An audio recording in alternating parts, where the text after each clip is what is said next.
Welcome to channel students. I am Anita Patel. Chapter 1 સંબંધ અને વિધેય રિલેશન એન્ડ ફંક્શન્સ. આજના વિડીયોમાં આપણે સંયોજિત વિધેય વિશે જોઈશું. Composition of A function. આ વિડીયોમાં બે કે તેથી વધુ વિધેયોનું સંયોજિત વિધેય આપણે વ્યાખ્યાયિત પણ કરીશું અને ઉદાહરણ દ્વારા સમજીશું પણ. સંયોજિત વિધેય કમ્પોઝિશન ઓફ એ ફંક્શન. પહેલાં આપણે એક વ્યવહારિક ઉદાહરણ દ્વારા સમજીએ. ધારો કે 12th સાયન્સના સ્ટુડન્ટ્સ છે.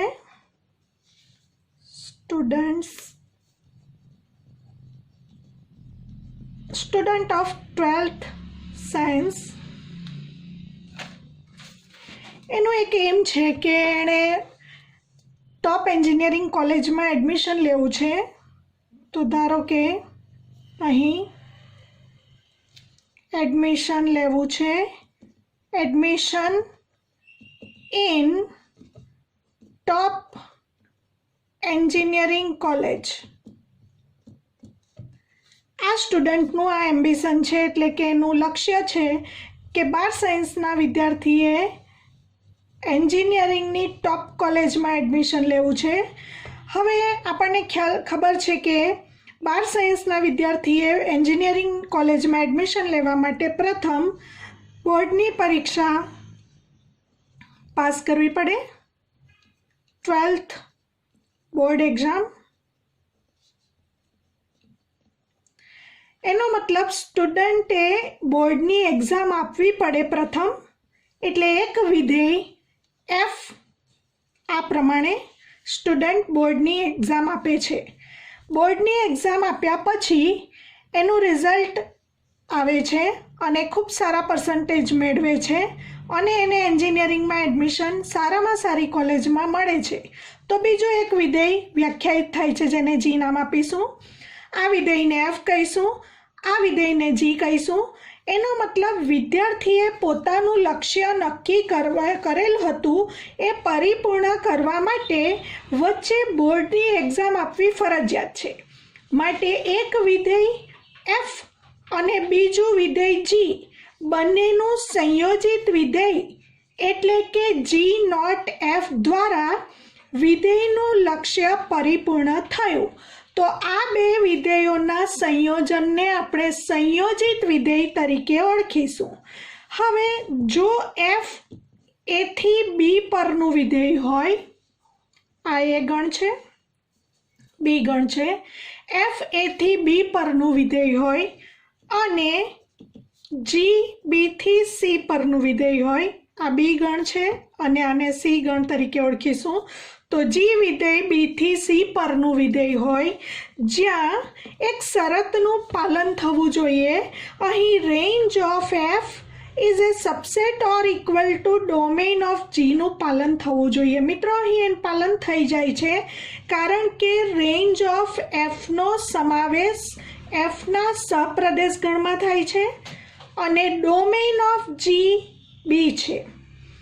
Range of F is a subset of B, is a subset of domain of G. આ બંને સમાન હોવાને કારણે આ શરતનું પાલન થઈ જાય છે.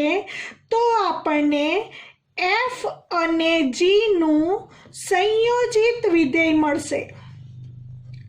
અહીં વિદ્યાર્થીએ ટોપ એન્જિનિયરિંગ કોલેજમાં એડમિશન લેવાનું લક્ષ્ય પૂરું કર્યું. કયા વિધેય દ્વારા? બે વિધેયોના સંયોજિત વિધેય દ્વારા. પ્રથમ એણે બોર્ડની એક્ઝામ પાસ કરી અને રિઝલ્ટ સારું આવ્યા પછી ટોપ એન્જિનિયરિંગ કોલેજમાં એડમિશન લીધું. એટલે કે એફ અને જી વિધેયનું સંયોજિત વિધેય દ્વારા વિધેયનું લક્ષ્ય પરિપૂર્ણ થયું. તો હવે મિત્રો જી નોટ એફ એથી સી પરનું વિધેય મળશે અને વિધેય વ્યાખ્યાયિત થશે G not F of X equal to g of fx for every x belongs to a વડે વ્યાખ્યાયિત છે. તો હવે મેથ્સની પરિભાષામાં આપણે સ્પષ્ટ વ્યાખ્યા જોઈશું. આ જે રીતે આપણે ઉદાહરણ જોયું એ જ પ્રમાણે હવે વ્યાપક રીતે ગણિતની ભાષામાં એ ગણ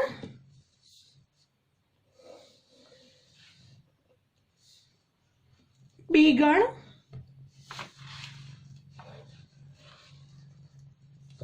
હવે એ થી બી પરનું એક વિધેય એફ નામ આપીશું.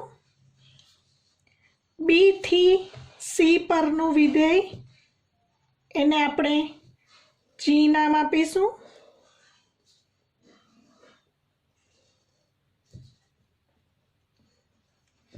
હવે ચલ એક્સની બધી કિંમતો પ્રદેશીમાંથી લેવામાં આવે. એફમાં એક્સ મૂકવાથી જે પણ એફ ઓફ એક્સ એટલે વાય મળ્યું એ આપણને બીમાં મળશે. હવે આ જે એફ એક્સ છે તે એક એફ વિધેય માટે રેન્જ ઓફ એફ છે, પરંતુ હવે બીજા વિધેય જી માટે આ ઇનપુટ થઈ જશે, એટલે કે આ પ્રદેશ થઈ જશે અને એફ એક્સની કિંમત જીમાં મૂકવામાં આવે માટે અહીં મળશે જી ઓફ એફ એક્સ. તો આ રીતે જે મળ્યું આપણને વિધેય એ આપણને સંયોજિત વિધેય મળ્યું, એને કહીશું G not F. G not F વાંચવા માટે પાછળનું વિધેય પહેલાં વંચાશે અને આગળનું વિધેય પછી વંચાશે, એટલે કે આ એફ અને જીનું સંયોજિત વિધેય છે. વ્યાખ્યા આપીશું આપણે. સંયોજિત વિધેયની વ્યાખ્યા સ્પષ્ટ ગણિતની પરિભાષામાં, ધારો કે એફ ફ્રોમ એ ટુ બી અને બીજું વિધેય લઈશું જી ફ્રોમ બી ટુ સી. બે વિધેયો છે. વિધેયો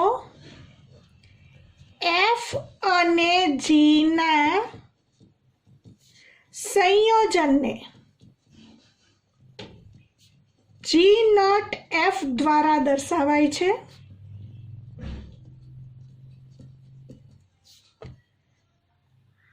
અને હવે વ્યાખ્યાયિત કરીશું.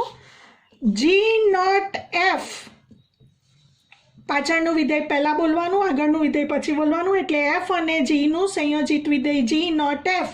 હવે ક્યાંથી ક્યાંનું થશે? તો પાછળના વિધેયનો પ્રદેશ, એફ વિધેયનો પાછળના વિધેયનો પ્રદેશ, એફનો પ્રદેશ છે એ, એટલે એ પ્રદેશ બનશે અને આગળના વિધેયનો સહપ્રદેશ, જીનો સહપ્રદેશ એટલે સી. તો G not F from A to C અને G not F of X, અને વાંચીશું જી નોટ એફ, એફ અને જીનું સંયોજિત વિધેય G not F of x બરાબર G of F X for every x belongs to પ્રદેશ એ દ્વારા વ્યાખ્યાયિત છે. તો બે વિધેયોનું સંયોજન આપણે વ્યાખ્યાયિત કર્યું. મિત્રો, જે રીતે એફ અને જીનું સંયોજિત વિધેય જી નોટ એફ, તે જ રીતે જી અને એફના સંયોજિત વિધેયને આપણે એફ નોટ જી વડે દર્શાવીશું. હવે પહેલાં એ સ્પષ્ટ કરીશું કે એફ નોટ જી અને જી નોટ એફ મળવા માટેની આવશ્યક અને પર્યાપ્ત શરત છે. તો પહેલાં આપણે જોઈશું એફ અને જીનું સંયોજિત વિધેય. આપણે હંમેશા જ્યારે બોલીએ છીએ ત્યારે પાછળનું વિધેય પહેલાં બોલીએ છીએ, એટલે જી નોટ એફ, એફ અને જીનું સંયોજિત વિધેય મળવા માટેની આવશ્યક શરત ક્યારે વ્યાખ્યાયિત થશે? જી નોટ એફ પાછળના વિધેયનો રેન્જ, આગળના વિધેયના ડોમેઇનનો, પાછળનું વિધેય એફ છે તેનો રેન્જ, એટલે range of F is a subset of પાછળનું વિધેય જી તેના ડોમેઇનનો સબસેટ ઓર ઇક્વલ ટુ થવો જોઈએ. આ ખાસ ધ્યાન રાખવાનું છે મિત્રો, ભૂલવાનું નથી. આગળ સુધી આગળના પણ અભ્યાસમાં તમને આ આવશે. એ જ રીતે જી અને એફનું સંયોજિત વિધેય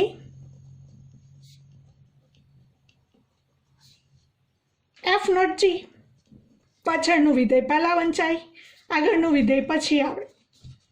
મળવા માટેની આવશ્યક શરત.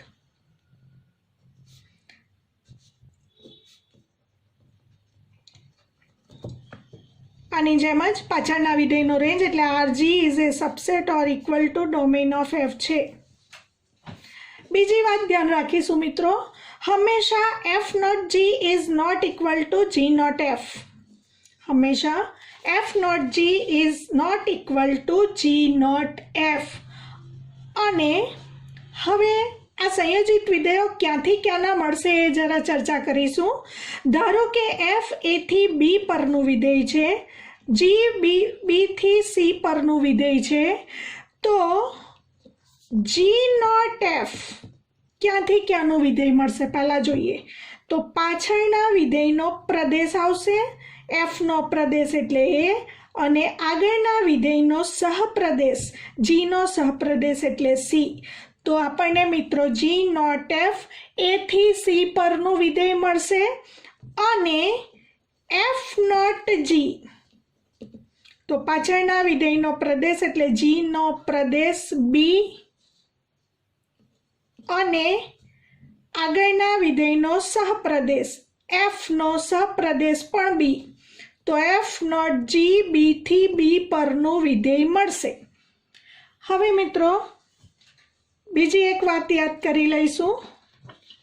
બી થી બી પરના વિધેય માટે તદેવ વિધેય એક વ્યાખ્યાયિત કરીશું અને એનો ઉપયોગ કરીને આપણે પછી વ્યસ્ત સંપન્ન વિધેય અને વિધેયનું પ્રતિવિધેય વ્યાખ્યાયિત કરીશું. એ ટોપિક જોતા પહેલાં સંયોજિત વિધેયની વ્યાખ્યા સ્પષ્ટ કરી હવે આપણે સંયોજિત વિધેયના કેટલાક ઉદાહરણો જોઈશું. સંયોજિત વિધેયને ઉદાહરણો દ્વારા સમજીએ. ધારો કે પહેલું ઉદાહરણ લઈએ, ધારી લઈએ એફ આર થી આર પરનું વિધેય છે અને ધારો કે એફ એક્સ આપ્યું છે સુરેખ વિધેય, ધારો કે 2x+3, અને બીજું એક વિધેય જી ફ્રોમ આર ટુ આર લઈએ અને gx વિધેય લઈએ ધારો કે x² વિધેય. હવે આપણે મેળવવું છે જી નોટ એફ અને એફ નોટ જી અસ્તિત્વ ધરાવે તો મેળવો. મિત્રો અહીં એ નોંધી લઈએ, કેટલીક વખત જી નોટ એફનું અસ્તિત્વ હોય પરંતુ એફ નોટ જીનું અસ્તિત્વ ન પણ હોય એવું પણ બને, એફ નોટ જી મળે પરંતુ જી નોટ એફ ન મળે એવું પણ બને, અથવા બંને સંયોજિત વિધેયો અસ્તિત્વ ધરાવતા હોય એવું પણ બને. તો પહેલાં શરતનું પાલન થાય છે કે કેમ તે ચકાસવું પડે. અહીં આપણને આપેલ બંને વિધેયો એફ અને જી બંને વિધેયો આરથી આરના હોવાને કારણે તમામ સંયોજિત વિધેયો જી નોટ એફ, એફ નોટ જી, ધારો કે એફ નોટ એફ શોધવાનું હોય, ધારો કે જી નોટ જી શોધવાનું હોય, એ બધા વિધેયોમાં આપણી જે સંયોજિત વિધેય મેળવવાની શરત જે છે તેનું પાલન થઈ જાય છે, કારણ કે બધા વિધેયો બંને વિધેયો આરથી આર પરના વિધેયો છે. તો F from R to R, G from R to R વિધેય હોવાથી જી નોટ એફ અને એફ નોટ જી બંને વ્યાખ્યાયિત થશે અને બંને આરથી આર પરના વિધેયો મળશે એવું લખી દઈશું, કારણ કે પેલી શરતનું રેન્જ ઓફ પાછળનો વિધેય is a subset of domain of આગળના વિધેયનું પાલન હંમેશા થાય, કારણ કે બંને આરથી આર પરના વિધેયો છે. હવે મિત્રો આપણે વ્યાખ્યાયિત કરીશું, મેળવીશું જી નોટ એફ.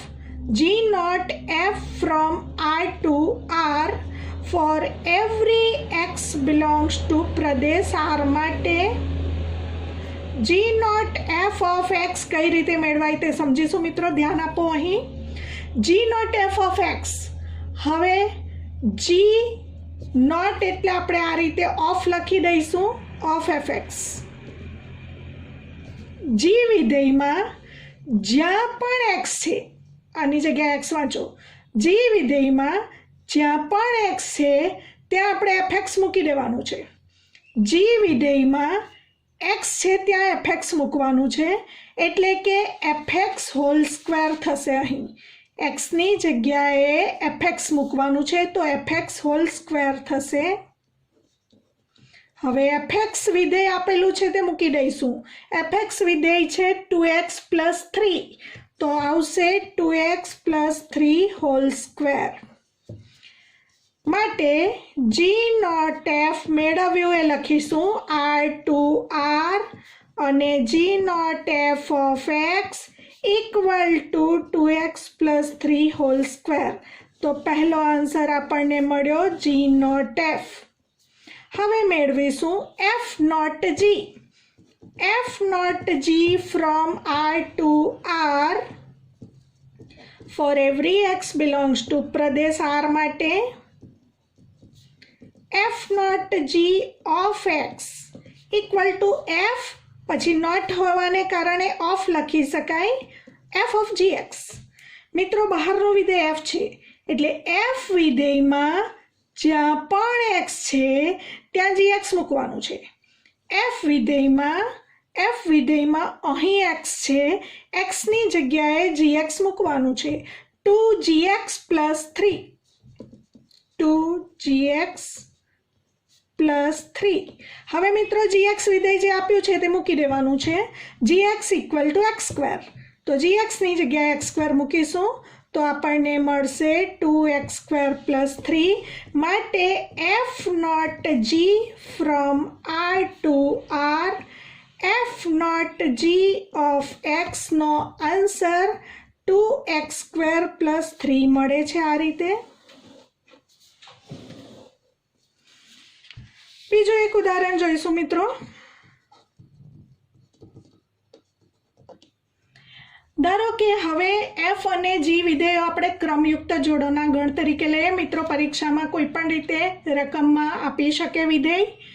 ધારો કે f વિધેય ક્રમયુક્ત જોડોના ગણ તરીકે ધારો કે 1 ને સંગત 5 છે, ધારો કે 2 ને સંગત 6 લઈએ, 3 ને સંગત 7 લઈએ અને g વિધેય ક્રમયુક્ત જોડોના ગણ તરીકે ધારો કે 5 2 ની ક્રમયુક્ત જોડ અને ધારો કે 6 ને સંગત 1 લઈએ.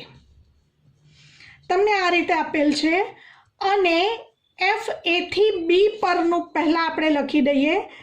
f a થી b પરનું વિધેય જ્યાં a ગણ એટલે પ્રથમ ઘટકનો ગણ 1 2 3 અને b ગણ એટલે દ્વિતીય ઘટકનો ગણ 5 6 7. સેમ એ જ રીતે g from c to d. c ગણ પ્રથમ સભ્યનો ગણ 5 6. તમે આ રીતે ન લખો તો પણ ચાલે, સીધી ગણતરી પણ કરી શકાય. અને ડી ગણ એટલે બીજા સભ્યનો ગણ 2 1 એટલે કે 1 2 લખી શકાય. હવે મિત્રો આપણે મેળવવું છે f0g અને g0f. શક્ય હોય તો મેળવો. f0g g0f શક્ય હોય તો મેળવવાનું છે. હવે આને આપણે આ રીતે ABCDના સંદર્ભમાં ન લખવું હોય તો સીધું પણ લખી શકાય. f of 1 = 5, f of 2 = 6, f of 3 = 7, g of 5 = 2, g of 6 = 1. હવે મિત્રો આપણે પહેલા મેળવીએ f0g. f0g મેળવવા માટેની આવશ્યક શરત આપણે શીખ્યા હમણાં જ. Range of g is a subset of domain of f થવું જોઈએ. રેન્જ ઓફ g અને આ તરફ domain of f subset or equal two થવું જોઈએ. રેન્જ ઓફ g એટલે g વિધેયનો વિસ્તાર ગણ.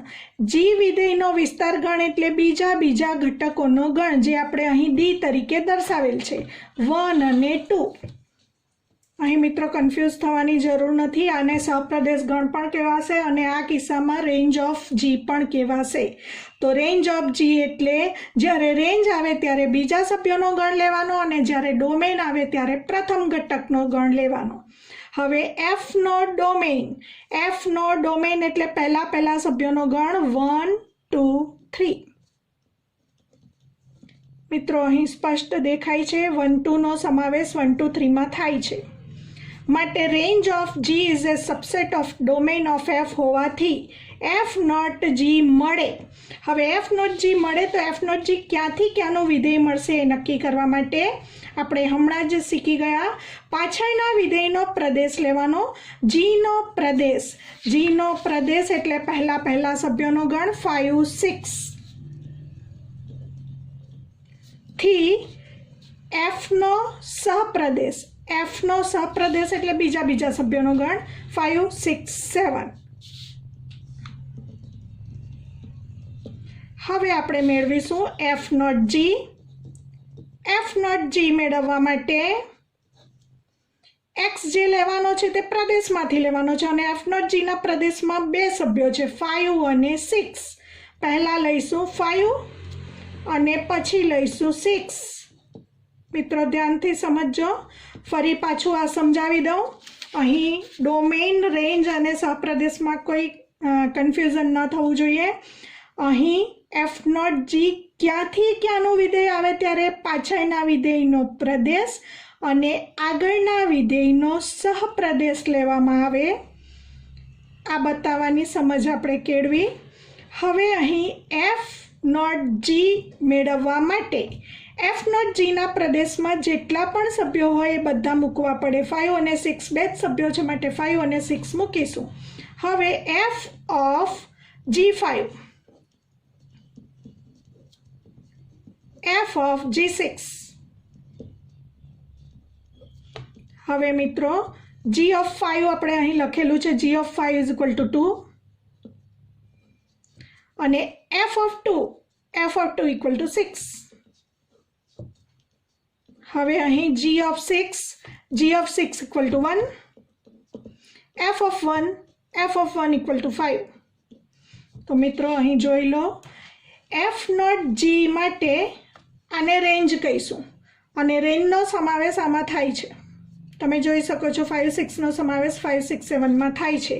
તો માટે F not G from 5 6 to 5 6 7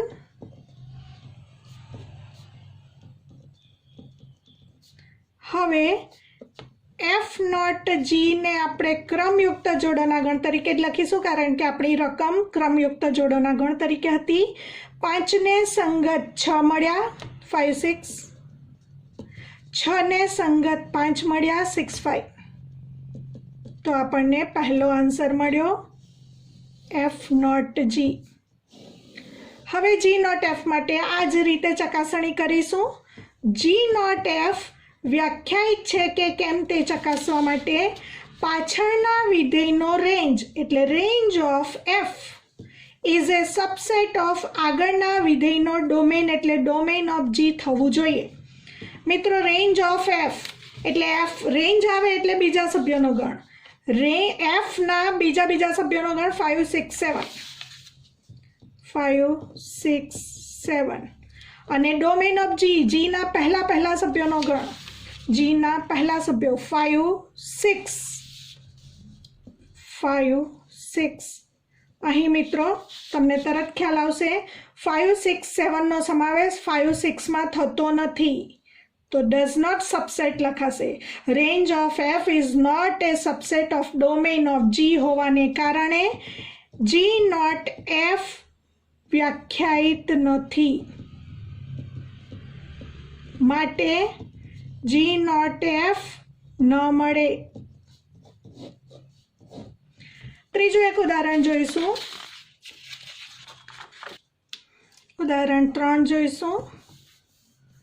આગળના બે ઉદાહરણોમાં આપણે સમજ્યા કઈ રીતે f not G not f મળે છે તો કઈ રીતે મેળવવું અને ન મળે તો શા માટે ન મળે.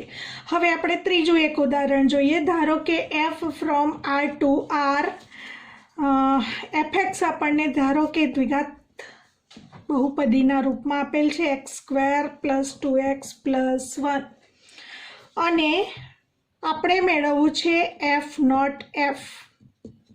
હવે મિત્રો એફ આરથી આર પરનું વિધેય હોવાને કારણે એફ નોટ એફ હંમેશા વ્યાખ્યાયિત થશે અને એફ નોટ એફ આરથી આર પરનું જ વિધેય મળશે.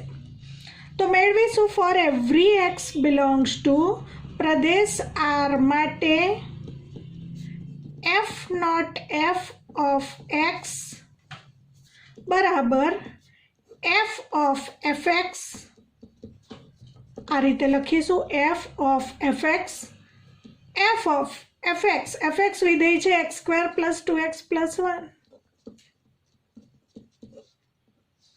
હવે એફ વિધેયમાં, હવે મિત્રો આગળ આપણે અલગ રીતે સમજ્યા. એફ વિધેયમાં જ્યાં એક્સ હતું ત્યાં આપણે એફ એક્સ મૂક્યું. એફ વિધેયમાં જ્યાં એક્સ હતું ત્યાં આપણે એફ એક્સ મૂક્યું. તો અહીં લખાય F x hall square plus 2fx plus 1 અને પછી એફ એક્સની જગ્યાએ ફરી પાછું આ એફ એક્સ મૂકીને પણ ગણી શકાય. આ પદ્ધતિ નંબર 2. તમે એવું પણ કરી શકો કે અહીં એક્સની જગ્યાએ એફ એક્સ ન મૂકો અને ડાયરેક્ટ એફ એક્સ વિધેય જે આપ્યું છે તે અહીં મૂકી દો. હવે એફ વિધેયમાં જ્યાં એક્સ છે ત્યાં આ કૌંસ મૂકવાનો છે. એફ વિધેયમાં અહીં પણ એક્સ છે, અહીં પણ એક્સ છે. બંને જગ્યાએ આ કૌંસની કિંમત મૂકીશું. એક્સની જગ્યાએ આખો કૌંસ લખીશું X square plus 2x plus 1 whole square plus 2 times એક્સની જગ્યાએ આ કૌંસ લખીશું X square plus 2x plus 1 plus 1. મિત્રો સમજ્યા? બીજી રીત આગળ ગણી એ પ્રમાણે પણ ચાલે. એફ વિધેયમાં જ્યાં એક્સ છે ત્યાં આપણે એફ એક્સ મૂકીને પણ ગણી શકીએ. તો લખાય F x hall square plus 2fx plus 1 અને પછી એફ એક્સ જ્યાં જે આપેલું છે તે મૂકી દેવાનું. a plus B plus C whole સ્ક્વેરનું વિસ્તરણ A square plus B square plus C square plus 2ab plus 2bc plus 2ca પ્રમાણે X raise to 4 plus 4x square plus 1 plus 2 into 2 4x cube plus 2 into 2 4x plus 2x square plus આ કૌંસ છોડીશું 2x square plus 4x plus 2 plus 1. સાદું રૂપ આપીશું X raise to 4 plus 4x cube વર્ગવાળા પદો 4x square plus 2x square 6x square plus 2x square 8x square. x વાળા પદો 4x plus 4x 8x. અચળ પદ 2 પ્લસ 1 3 પ્લસ 1 4.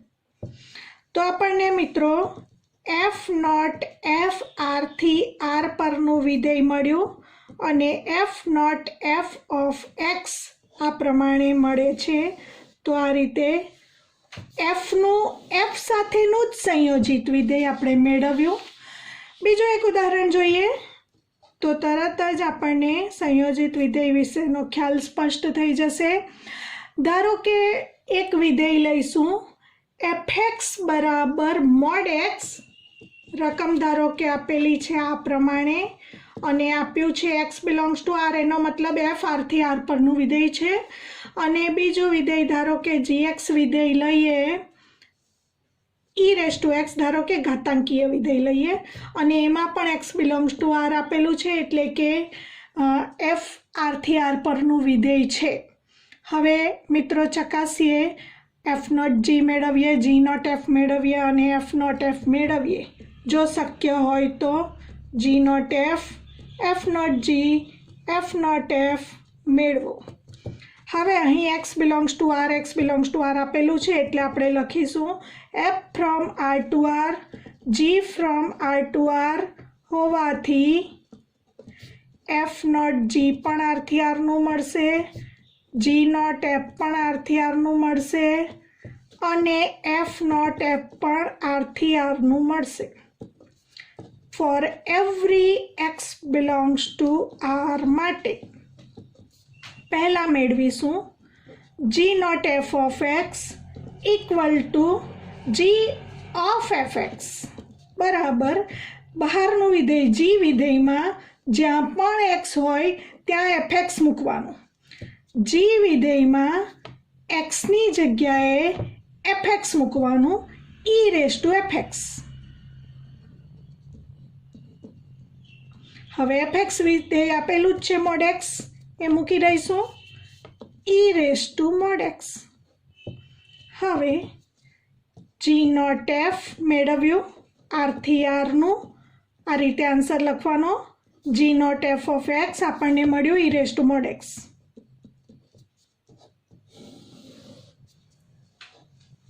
અને for every x belongs to પ્રદેશ r માટે મેળવીશું f not g, r થી r પરનું વિધેય. For every x belongs to r માટે f not g of x equal to f of gx લખીશું. f વિધેયમાં જ્યાં x છે ત્યાં gx લખવાનું છે. f વિધેયમાં x ની જગ્યાએ gx, f વિધેયમાં x ની જગ્યાએ gx લખવાનું છે, એટલે mod gx.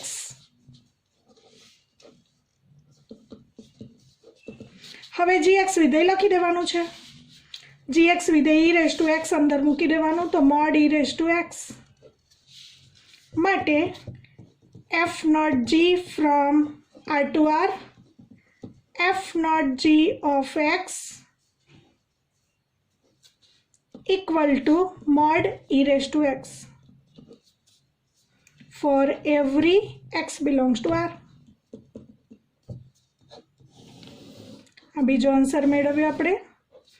હવે મેળવીશું f નોટ f વિધેય. f નોટ f પણ r થી r નું જ વિધેય મળશે. For every x belongs to r માટે f not f of x બરાબર f નોટ કાઢીને of f of fx. f વિધેયમાં જ્યાં x છે ત્યાં fx મૂકવાનું છે, સોરી f નથી લખવાનું. f વિધેયમાં જ્યાં x છે ત્યાં fx મૂકવાનું છે.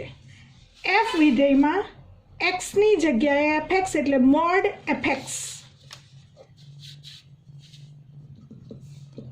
હવે fx વિધેય આપેલું છે એ લખી દેવાનું છે.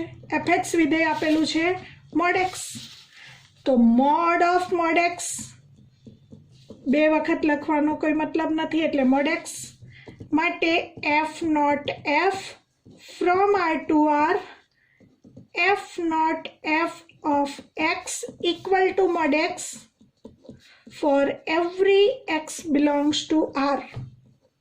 તો આ રીતે આપણે ત્રણ g not f, f not g અને f નોટ f પ્રકારના સંયોજિત વિધેયો મેળવ્યા. હવે જોઈએ પ્રતિવિધેયની વ્યાખ્યા.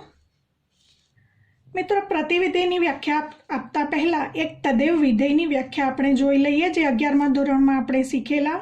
યાદ કરી લઈશું. ગણ એ પરનું તદેવ વિધેય આઇડેન્ટિટી ફંક્શન કોને કહેવાય એ જોઈશું.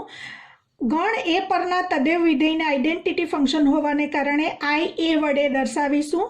IA from a to a, IA x બરાબર x. જે ઘટક મૂકવામાં આવે તે જ તેનું પ્રતિબિંબ મળે એવું પ્રદેશ ગણના તમામ પૂર્વ પ્રતિબિંબ માટે થાય તો IA ને ગણ એ પરનું તદેવ વિધેય કહે છે. ફરીથી, IA from a to a, IA x બરાબર x for every x belongs to a ને ગણ એ પરનું તદેવ વિધેય કહેવાય. સેમ એ જ રીતે જો ગણ r પરનું, વાસ્તવિક સંખ્યા ગણ r પરનું તદેવ વિધેય હોય તો IR from r to r, IR x બરાબર x for every x belongs to r ને ગણ r પરનું તદેવ વિધેય IR કહે છે એવું આપણે કહી શકીશું. સેમ એ જ પ્રમાણે b ગણ પરનું તદેવ વિધેય હોય તો IB અને c ગણ પરનું તદેવ વિધેય હોય તો આપણે IC વડે દર્શાવીશું. પ્રતિવિધેય વ્યાખ્યાયિત કરીશું અને વિધેયને વ્યસ્ત સંપન્ન વિધેય ક્યારે કહેવાય એ સમજીશું. જો એવું વિધેય g from b to a અસ્તિત્વ ધરાવે, કોને માટે? વિધેય f from a to b માટે. વિધેય f from a to b માટે એવું વિધેય g from b to a અસ્તિત્વ ધરાવે. મિત્રો, યાદ રહે અહીં ડોમેઇન અને કોડોમેઇન ઉલટ સુલટ છે, કે જેથી બે શરતોનું પાલન થાય. જી નોટ એફ આપણને એ ગણ પરનું તદેવ વિધેય મળે અને એફ નોટ જી આપણને બી ગણ પરનું તદેવ વિધેય મળે, તો વિધેય એફ એ થી બી પરનું જે વિધેય છે તેને વ્યસ્ત સંપન્ન વિધેય કહેવાય અને વિધેય જીને વિધેય એફનું પ્રતિવિધેય કહેવાય અને વિધેય જીને એફના પ્રતિવિધેય વડે દર્શાવવા માટેનો સંકેત એફ ઇન્વર્સ, એફની ઉપર આ રીતે ઇન્વર્સ કરવાનું છે, એફ ઇન્વર્સ તરીકે દર્શાવાય. ફરીથી મિત્રો યાદ કરીશું. જો કોઈ વિધેય જી ફ્રોમ બી ટુ એ અસ્તિત્વ ધરાવે કે જેથી G not F from I A G not F equal to I A અને F not G equal to I B થાય, તો વિધેય F from A to B ને વ્યસ્ત સંપન્ન વિધેય કહેવાય અને વિધેય જીને વિધેય એફનું પ્રતિવિધેય કહેવાય. એફના પ્રતિવિધેયને એફ ઇન્વર્સ સંકેત વડે દર્શાવાય. તો મિત્રો અહીં આપણે એફ ઇન્વર્સ બરાબર જી કહી શકીશું. જીને એફનું પ્રતિવિધેય કહેવાય માટે એફ ઇન્વર્સ બરાબર જી. ખૂબ અગત્યનો 3 વિધેયોના સંયોજનના એક નિયમ છે, એને આપણે પ્રમેય 1 તરીકે લઈશું, સમજીશું, સાબિતી આપીશું. પ્રમેય 1. જો F from A to B, G from B to C અને H from C to D વિધેયો હોય તો સાબિત કરવાનું છે 3 વિધેયોનું સંયોજન. મિત્રો યાદ રહે, 3 વિધેયોનું સંયોજન H not G not F બરાબર H not G not F, એટલે કે આ વિધેયો માટેનો જૂથનો નિયમ, સંયોજન માટે જૂથનો નિયમ સાચો છે એવું આપણે સાબિત કરીશું. હવે મિત્રો અહીં એફનો સહપ્રદેશ અને જીનો પ્રદેશ સરખો છે, જીનો સહપ્રદેશ અને એચનો પ્રદેશ સરખો છે, જેને કારણે આપણે જે જી નોટ એફ મેળવવાનું છે, range of F is a subset of domain of G, એ શરતનું પાલન થઈ જાય છે. એ જ પ્રમાણે એચ નોટ જી પણ વ્યાખ્યાયિત થઈ જાય છે, range of G is a subset of domain of એચનું પણ પાલન થઈ જાય છે. એ જ રીતે આ વિધેય અને આ વિધેયના સંયોજનનું જે વિધેય છે એ પણ વ્યાખ્યાયિત થાય છે. એચ અને આ વિધેયનું આપણે પહેલાં પાછળનું વિધેય બોલવાનું છે, એટલે જી નોટ એફ અને એચનું સંયોજિત વિધેય પણ વ્યાખ્યાયિત થાય છે. એફ અને એચ નોટ જીનું પણ સંયોજિત વિધેય વ્યાખ્યાયિત થાય છે, કારણ કે અહીં બી છે તો અહીં પણ બી છે, અહીં સી છે તો અહીં પણ સી છે. હવે એનો મતલબ કે બધા જ સંયોજિત વિધેયો વ્યાખ્યાયિત છે એવું આપણે લઈ લઈશું. સાબિતી આપીશું for every x belongs to A માટે, એફના પ્રદેશ ગણ માટે. કારણ કે મિત્રો હમણાં આપણે સમજ્યા એ પ્રમાણે જોઈએ તો આ ક્યાંથી ક્યાંનું વિધેય થશે પહેલાં એ જોઈએ. તો એ જોવા માટે જી નોટ એફ ક્યાંથી ક્યાંનું વિધેય થઈએ એ જોઈશું. જી નોટ એફ હમણાં સમજ્યા, પાછળના વિધેયનો પ્રદેશ લખવાનો અને આગળનાનો સહપ્રદેશ, એફનો પ્રદેશ એ અને જીનો સહપ્રદેશ સી, તો એ ટુ સી મળશે અને એચ આપેલું જ છે સી ટુ ડી. હવે ફરી પાછું આ વિધેય અને આ વિધેયનું સંયોજિત વિધેય મેળવવા માટે પાછળના વિધેયનો પ્રદેશ એટલે જી નોટ એફનો પ્રદેશ લખવાનો છે, જે એ છે.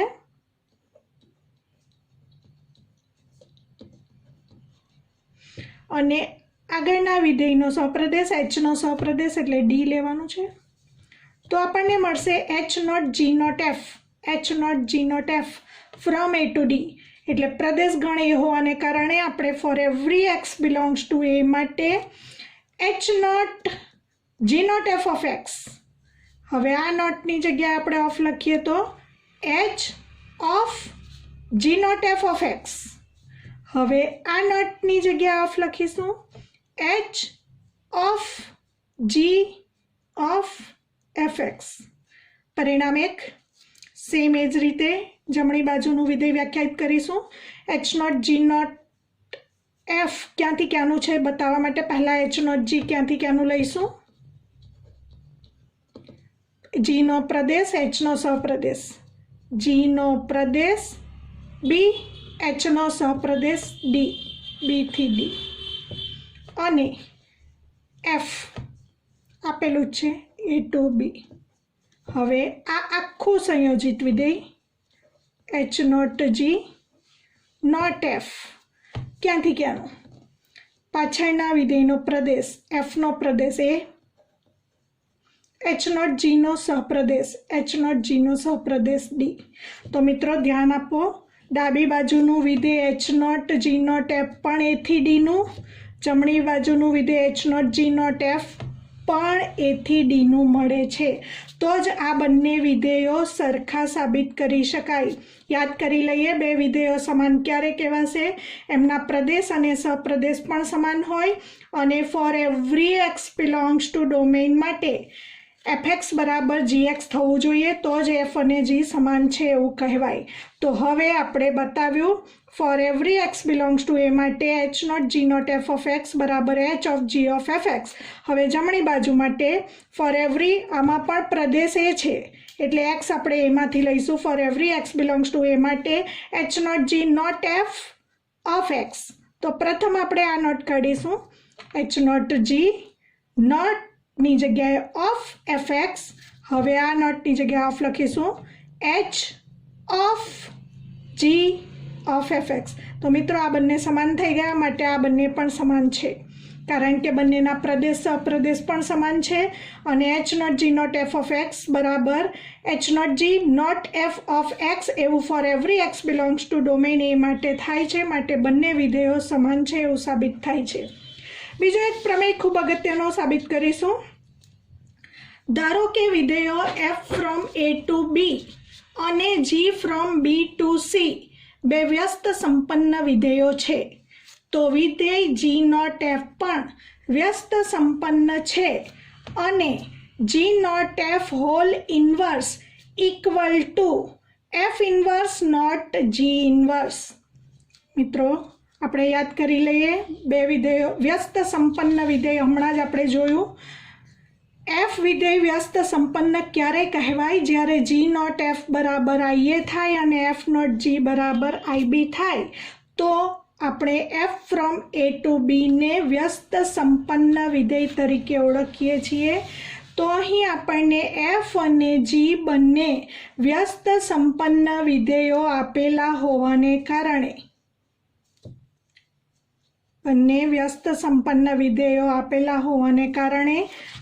આ જે બંને શરત છે એનું પાલન થાય છે। હવે આપણે સાબિત કરવાનું છે G0F પણ વ્યસ્ત સંપન્ન વિધેય છે।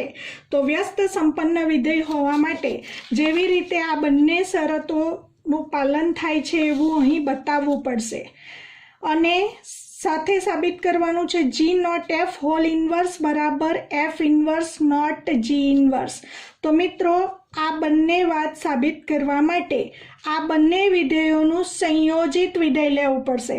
પહેલા અને આગળ લઈશું f inverse not g inverse not G0F બરાબર IA સાબિત કરીશું અને પછી આ જ વિધેયને આગળ રાખીશું G0F not f inverse not g inverse અને પછી એના બરાબર અહીં I ઓફ c, કારણ કે Gનો સહપ્રદેશ c છે એટલે IC અને Fનો પ્રદેશ એ છે એટલે અહીં IA અને આના બરાબર IC સાબિત કરવું પર્યાપ્ત છે।